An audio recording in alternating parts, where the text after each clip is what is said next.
2. 깃털로 만든 옷. 화철관과 수생은 그 광경을 보고 멍해졌다. 저구는 꽉 조여있던 목이 풀리자 몇 번 헐떡거리며 숨을 몰아쉬더니 몸을 일으켰다. 그 순간 부러진 오른쪽 다리를 생각하지 못하고 짚는 바람에 통증에 자신도 모르게 아이쿠 하고 소리를 지르며 나뒹굴었다. 그는 급히 오른손으로 땅을 짚고 왼발에 의지해 다시 일어섰다. 혈도노조의 두 발이 하늘을 향해 박혀 있는 것이 보였다.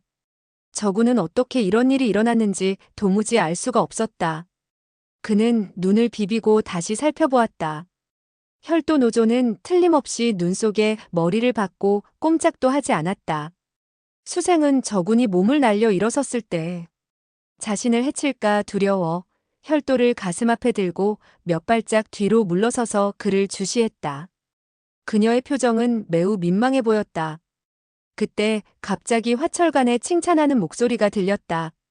젊은 대사님, 당신의 무공은 참으로 대단합니다. 아마 이 세상에 둘도 없을 것입니다. 한 발로 저 늙고 추악한 중을 차 죽였으니 그 발에 실린 무게가 천근은 될 것입니다. 이런 의로운 행동은 정말 많은 사람의 흠모를 받기에 마땅합니다. 수생은 이 말을 듣자 참지 못하고 꾸짖었다. 제발 닥치세요. 듣자 하니 정말 구역질 나는군요. 화철관은 태연하게 말했다. 혈도승은 간악하고 사악한 놈이라 모두가 그를 죽이려 했던 참이요. 젊은 영웅께서 의를 위해 자신의 사조를 죽였으니 그 늠름한 기계를 어찌 우러러보지 않을 수 있겠소? 정말 대단하십니다. 대단해요. 만백성이 축하할 만한 일이외다. 그는 혈도승의 두 다리가 뻣뻣하게 굳어 틀림없이 죽었으리라고 생각하자 즉시 태도를 바꿔 저군을 추켜 세우고 있었다. 사실 그의 본성은 비록 지금은 간사해졌지만 평생 동안 의로운 일만 행하고 악한 일은 하지 않았었다. 그렇지 않았다면 어떻게 육천서, 유승풍, 수대 같은 사람들과 10여 년 동안 형제처럼 지낼 수 있었겠는가? 그러나 오늘 어쩌다 실수로 유승풍을 죽이게 되자 마음에 큰 충격을 받아 평소에 호탕한 기계가 모두 사라졌던 것이다.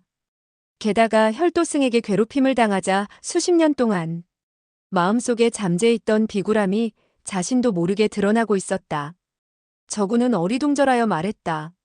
내가 그를 발로 차 죽였다는 말씀이요? 화철관이 말했다. 물론입니다. 믿지 못하시겠다면 먼저 그의 두 다리를 자른 다음 꺼내보십시오.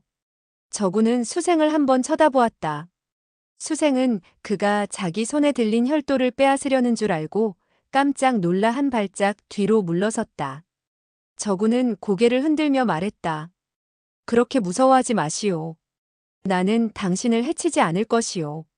조금 전 당신이 나와 저 노화상을 한꺼번에 단칼로 내리치지 않아서 감사드립니다. 수생은 흥 하고 콧방귀를 뀌더니 아무 말도 하지 않았다. 화철관은 둘을 중재하려는 듯 말했다. 조카야, 이것은 너의 잘못이고 소영훈께서 진심으로 너에게 사과를 하는데 응당 그 사과를 받아줘야 한다. 조금 전 늙고 악독한 중이 칼을 내리치려 했을 때 만약 소영훈께서 너를 아끼고 사랑하지 않았다면 너의 목숨이 지금껏 남아있을 수 있었겠느냐? 화철관의 아끼고 사랑한다는 말을 듣자 수생과 저구는 멍한 표정으로 서로의 얼굴을 쳐다보았다. 수생은 비록 아름다운 소녀였지만 저구는 그녀를 구할 때 더 이상 애꿎은 사람이 죽어서는 안 된다는 일념뿐이었다. 그럼에도 불구하고 화철관의 말은 마치 저군이 그녀에게 흑심을 품은 것처럼 들리게 만들었다. 수생은 원래 저군에게 강한 적개심을 품고 있었으나 화철관의 말에 더욱 강한 미움이 들었다. 일시적으로 누구를 더 미워해야 할지 알 수가 없었다. 그러나 두 사람 모두 사악하다고 생각했다. 눈을 돌리니 아버지의 시신이 들어왔다. 자신의 처지가 너무 가련하게 느껴져 시체를 부둥켜 안고 엉엉 울기 시작했다. 화철관은 웃으면서 말했다. 대사님, 소영욱님의 법명이 어떻게 되시는지요? 저구는 대답했다. 나는 중이 아닙니다. 나를 대사라고 부르지 마시오. 승복을 입은 것은 잠시 어려움을 피하려고 거짓으로 입었을 뿐이요. 화철가는 기뻐하며 말했다. 그것 참 이상하군요. 알고 보니 대사가 아니었군요. 그렇다면 대엽의 성함은 어떻게 되십니까? 수생은 비록 통곡을 하고 있었지만 두 사람의 대화를 듣고 있었다. 저군이 중이 아니라고 하자 내심 반신반의했다. 저군의 목소리가 들려왔다. 내 성은 적이요. 이름도 없는 소인배이고 죽음의 늪에서 겨우 살아난 폐인입니다. 그 무슨 대엽도 아니오. 화철가는 웃으면서 말했다. 그것 참 묘하군요. 묘한 인연입니다. 적대형은 이렇게 늠름하시니 저 수질녀처럼 어여쁜 처녀와는 어울리는 한 쌍입니다. 이거야 원. 내가 중매쟁이가 되고 싶지 않아도 별 수 없이 매파 노릇을 해야겠군요. 그것 참 묘합니다. 알고 보니 적 대엽께서는 출가인이 아니시군요. 머리만 약간 기르고 옷을 바꿔 입는다면 그 누구도 신분을 알아차리지는 못할 것입니다. 그런데 환속 절차는 밟을 필요가 없겠지요? 그는 저군을 틀림없는 혈도문의 중이라고 생각하고 있었다. 단지 저군이 수생의 미색을 탐내어 고의로 인정하지 않으려 한다고 여겼던 것이다. 저군은 고개를 흔들며 침울하게 말했다. 당신의 말은 솔직히 역겹소. 그런 허튼 소리는 치워버리시오. 우리들이 만약 이 계곡을 나간다면 나는 영원히 당신을 보지 않을 것이고 수소저도 보지 않을 것이오. 화철가는 깜짝 놀라 일시적으로 그의 말을 알아듣지 못했다. 그러나 즉시 웃으면서 말했다. 아, 그렇군요. 아, 이제 알겠습니다. 저군은 눈을 동그랗게 뜨더니 말했다. 당신이 무엇을 안단 말이오? 화철가는 낮은 소리로 말했다. 적 대엽께서는 마음에 두고 계시는 어여쁜 아가씨가 있군요. 저수 진려를 오래도록 부인으로 삼을 수는 없다는 이야기겠지요. 헤헤헤, 그렇다면 며칠 재미를 보시기만 해도 상관없습니다. 부부가 아니더라도 운우지락을 누릴 수는 있지 않겠습니까? 헤헤헤. 이 몇 마디 말을 수생이 듣게 되자 너무 화가 치밀어 올라 억제할 수 없었다. 재빨리 달려가 연신 화철간의 뺨을 때렸다. 저군은 망연히 쳐다볼 뿐 이 일은 자신과 관련이 없다고 생각하고 눈길을 돌렸다. 한참이 지나도 혈도 노조의 눈 속에 박힌 발은 꼼짝도 하지 않았다. 수생은 아버지의 시신이 다시 눈에 들어오자 더 이상 자신을 억제할 수가 없었다. 그녀는 애통해하며 크게 외쳤다. 아버지, 아버지. 그러나 수대는 이미 죽은 몸인데 어떻게 딸의 외침에 대답을 할 수 있겠는가? 수생의 눈물 한 방울이 눈 위에 떨어져 눈 속에 스며들더니 천천히 얼음으로 변했다. 화철가는 혈도가 아직 풀리지 않자 쓸데없는 말을 하며 저군을 추켜 세워 호감을 사려 했다. 그러나 말할수록 자꾸만 빗나가기만 했다. 저군이 그를 아는 채도 하지 않자 화철가는 스스로 눈밭에 드러누워서 몸을 쉬었다. 저군은 인맥과 동맥이 관통되자 정신이 맑아지고 몸속에 따뜻한 기운이 오가는 것을 느꼈다. 그 기운은 가슴에서 등 뒤로 갔다가 다시 가슴으로 돌아 나왔다. 한 바퀴 돌 때마다 몸은 말할 수 없이 편안해졌다. 그는 이 기묘한 상황이 금방 사라질까 염려되어 즉시 바닥에 누워 감히 움직이려 하지 않았다. 내력이 인맥과 동맥을 흐르도록 가만히 놔두었다. 수생은 몸을 일으키더니 한 걸음씩 혈도승이 박혀있는 곳으로 가보았다. 혈도승은 여전히 미동도 하지 않았다. 그녀는 즉시 있는 힘을 다해 왼발을 혈도로 내리쳤다. 팍 하고 가벼운 소리가 나면서 왼쪽 다리가 잘려나갔는데 피는 흐르지 않았다. 수생은 정신을 차려 자세히 보니 혈도 노조의 혈액은 이미 체온을 잃고 꽁꽁 얼어 있었다. 이 혈도승은 죽은 지 이미 오래되었던 것이다. 수생은 한편으로는 기뻤고 한편으로는 슬펐다. 그래서 칼을 들어 혈도승의 다리에 마구 칼을 휘둘렀다. 그녀는 생각했다. 아버지는 돌아가셨다. 나도 더 이상 살고 싶지 않다. 이 악독한 늙은 중은 죽었으나 아직 저 새파란 중놈이 살아있다. 내가 어찌 그에게 수모를 당할 수 있단 말인가? 만약 나에게 조금이라도 이상한 짓을 하려고 한다면 내 스스로 목숨을 끊으리라. 화철가는 이 모든 행동을 쳐다보며 내심 기뻐하고 있었다. 저 작은 중놈은 흉악하지만 나를 죽일 마음은 없구나. 조금 뒤 나의 혈도가 풀어지면 당장 저놈을 죽여야겠다. 또 얼마의 시간이 흐르도록 저군의 내공은 계속해서 움직이며 멈추지 않았다. 그래서 저군은 정전이 가르쳐준 신조경의 내공 요결에 따라 옹기조식을 하였다. 본래 내공이란 만질 수도 볼 수도 없는 것인데도 이때는 자유자재로 움직일 수 있었다. 그는 내심 놀랍고 기쁘기 이를 데 없었다. 옹기조식을 한 후 몸을 일으켜 나무 막대기를 하나 주워 오른쪽 겨드랑이에 끼고 혈도승 가까이 다가섰다. 그의 시체는 눈 속에 거꾸로 박혀 있고 두 다리는 수생에게 잘려 있었다. 죽은 것이 확실했다. 혈도승이 악한 짓을 너무 많이 했으니 인과응보라고 저구는 생각했다. 그러나 혈도승이 자신을 구해준 은혜가 생각나자 마음속이 조금 아파왔다. 그래서 그의 시신을 단정하게 꺼내어 눈밭 위에 똑바로 눕힌 후 눈을 모아 시신을 덮었다. 비록 간단하기는 했으나 그런대로 정성스러웠다. 그러나 그는 아직도 혈도노조가 왜 그렇게 힘없이 죽었는지 알 수가 없었다. 수생은 그가 혈도노조를 묻는 것을 보고는 그 방법이 괜찮다고 생각하여 즉시 수대의 시신을 눈 속에 묻었다. 그녀는 다시 육천서와 유승풍의 시신을 찾아 묻으려 했으나 둘의 시체는 눈 속에 파묻혀서 어디에 있는지 알 수가 없었다. 화철가는 말했다. 소영욱님, 우리 셋은 이렇게 기진맥진해 있고 모두 배가 고프니 조금 전에 굽던 말고기를 좀 나누어 주시지 않겠습니까? 모두 배를 채운 뒤에 다시 의논하여 이곳을 빠져나가도록 하지요. 저구는 그를 경멸하고 있었으므로 아무런 답변도 하지 않았다. 수생은 경멸의 표정을 짓고는 말했다. 그것은 내 말의 고기예요. 당신 같은 비열한 작자에게는 줄 수가 없어요. 저구는 고개를 끄덕였다. 그리고 화철간을 향해서 눈을 부릅떴다. 화철간은 말했다. 대사님.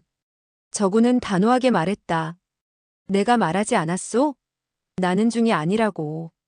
더 이상 대사라고 부르지 마시오. 화철간은 말했다. 네, 적대협께서는 이번에 혈도승을 일거에 차 죽였으니 그 이름은 천하에 빛날 것입니다. 내가 이 계곡을 빠져나가면 첫 번째로 적대협이 오늘과 같은 의기를 널리 선전하겠습니다. 적대협께서 목숨을 아끼지 않으시고 수 아가씨를 구하고 혈도승을 죽여버렸으니 이야말로 무림의 큰 복입니다. 저구는 말했다. 나는 이름도 없고 미천한 죄인인데 그 누가 당신과 같은 헛소리를 믿는단 말이오? 그러니 입이나 닥치고 계시오. 화철간은 말했다. 이 화철간이라는 사람은 그래도 무림에 약간의 명성이 있어서 내가 말한다면 누구라도 안 믿고는 못 베길 것입니다. 그러니 저에게 말고기를 좀 가져다 주십시오. 저구는 울화가 치밀어 말했다. 내가 왜 당신에게 말고기를 가져다 주어야 한단 말이오? 앞으로 당신은 나를 보더라도 모르는 척하시오. 안 그러면 당신의 체면에 손상이 갈 것이니 말이오. 그는 지난 몇 년 동안 자신이 받은 억울한 누명과 고통이 생각나자 자신도 모르게 격분하여 감정을 억제하기 힘들었다. 화철가는 사실 말고기가 먹고 싶어서 그런 것은 아니었다. 그는 비록 배가 고프긴 했지만 반나절밖에 굶지 않았기 때문에 그리 문제될 것은 없었다. 그가 자꾸 말고기를 달라는 이유는 저군이 자신의 부탁을 들어주지 않을 것을 알았으나 그가 약간이라도 미안한 마음을 가지게 해서 자신을 죽일 생각을 하지 못하게 하려는 뜻이었다. 날이 점점 어두워지고 서북풍이 계속 불어오자 저군은 수생이 추워할까봐 말했다. 수소저, 당신은 동굴 안으로 들어가서 자도록 하시오. 이 말을 듣자 수생은 깜짝 놀랐다. 그가 나쁜 마음을 먹고 있다고 생각하고 즉시 두 발짝 물러서더니 혈도를 쥐고 앞을 가로막으며 말했다. 이 악독한 중놈아! 한 발짝이라도 다가온다면 나는 즉시 자결할 것이다. 저구는 깜짝 놀라며 말했다. 아가씨, 절대 오해를 하지 마시오. 나는 아가씨에게 조금도 흑심이 없습니다. 수생은 욕을 하며 말했다. 당신은 사람 얼굴에 짐승의 탈을 쓰고 있어요. 웃음 속에 칼을 품고 있으니 저 늙은 중놈보다도 사악하단 말이오. 나는 절대로 당신의 함정에 걸려들지 않겠어요. 저구는 더 이상 말하고 싶지 않았다. 그리고 생각에 잠겼다. 내일 아침 날이 밝으면 나는 이 계곡을 빠져나가 당신을 영원히 보지 않을 것이다. 그는 즉시 멀리 있는 넓고 큰 바위를 찾아 몸을 뉘고 쉬기 시작했다. 수생은 그가 멀리 가자 마음이 더욱 불안했다. 밤중에 습격해 올까봐 손에서 혈도를 놓지 못하고 동굴 안으로는 감히 들어가지 못했다. 그녀는 주변의 바위에 비스듬히 기대었는데 눈꺼풀이 시간이 갈수록 무거워져 왔다. 그녀는 속으로 다짐했다. 절대로 잠을 자서는 안 된다. 절대로. 그러나 며칠 동안 심신이 피곤하니 마음으로는 잠들지 말자고 했으나 결국 자신도 모르는 사이에 잠이 들고 말았다. 그녀가 눈을 떴을 때는 다음 날 아침이었다. 햇살이 따갑게 비추고 있었다. 그녀는 깜짝 놀라 몸을 일으키니 손에 혈도가 없었다. 그녀는 더욱 놀라서 즉시 주변을 살펴보니 혈도는 자신의 발밑에 덩그러니 떨어져 있었다. 수생이 급히 혈도를 들어 저군을 찾아보니 저군은 손에 나무 막대기를 들고 절뚝거리며 계곡 밖으로 걸어가고 있었다. 수생은 기뻤다. 이제야 이 악독한 중놈이 그냥 간다고 생각하니 부처님에게 감사하고 싶은 심정이었다.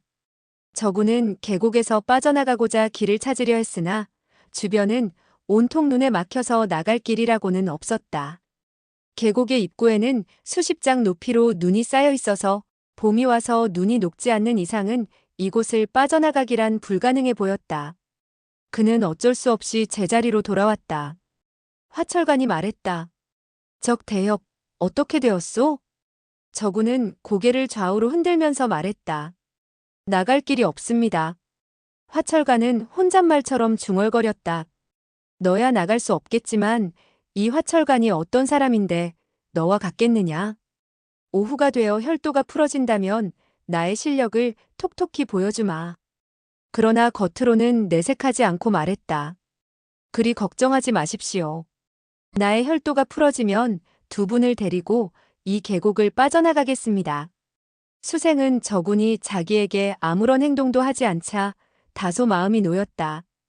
그러나 방비하는 마음은 흩어지지 않아서 항상 그와 멀리 떨어져서 한마디도 대화하지 않았으며 혈도를 품 안에 간직하고 있었다. 저군은 그녀의 그런 태도를 보고 기분이 좋지 않아 빨리 이 계곡을 빠져나가고 싶은 심정이었다. 정오가 넘었을 때 화철관이 갑자기 몸을 일으키면서 말했다.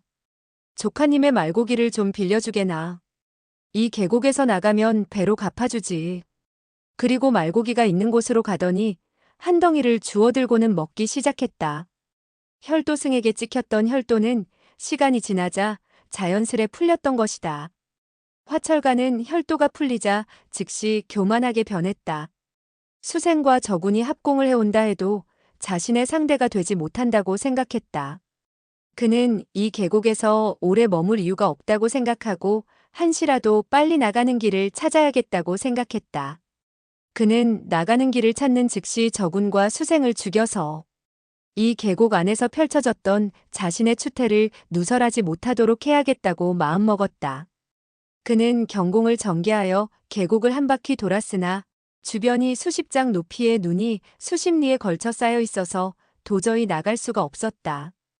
혹시 눈 밑으로 길을 판다고 해도 수십 리에 걸쳐 굴을 파서 나가면 그 안에서 숨이 막혀 죽을 것이다.